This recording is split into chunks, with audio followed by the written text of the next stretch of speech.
How were the city walls built?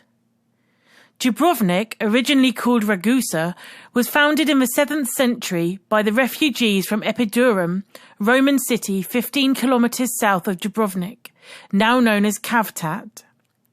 The city is protected by the defensive walls. The majority of the walls were built in the 15th and 16th century. The walls are long, 1,940 meters, and they completely surround the city along with its forts.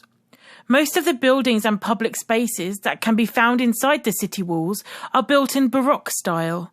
The reason is the catastrophe earthquake that occurred in 1667 destroyed a lot of the Gothic and Renaissance artwork and architecture. The Sponza, Rector's Palace and Revelin Fortress were the only buildings that endured and survived this disaster. The city was rebuilt in the Baroque style and has remained intact today. When you will walk through this romantic city, you feel as if you have walked into a movie set.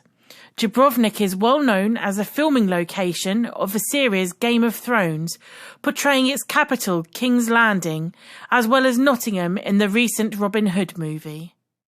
There are several city entrances. One of them is the Pile Gate, which is the main entrance.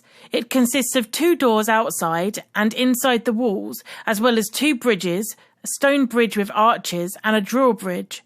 When you enter through this city gate, you will find yourself on the 300-metre-long main street called Stradon or Placa. On your right side, you will see the big Onofrio's fountain made by Italian builder Onofrio della Cava in the 15th century.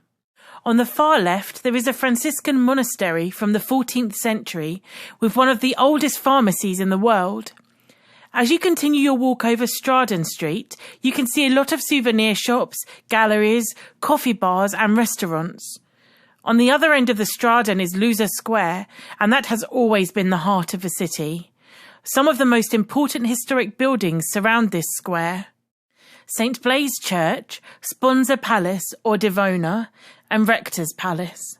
In the middle of the square is Orlando's Column, a statue dedicated to the knight Roland, who, according to the legend, helped the people of Dubrovnik defeat invaders in the Middle Ages. If you decide to do the tour along the city walls, there are 3 entrances. The first one is on the western part of the city, right next to the Church of the Holy Saviour. The second one is at the eastern part of the city, close to the inner Ploče Gate.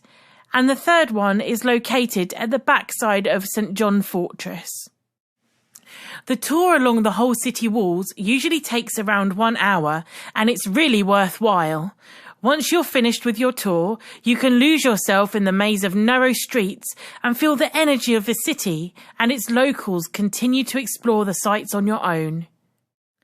As we mentioned before, the walls of Dubrovnik are the most magnificent fortification monument with significant fortresses.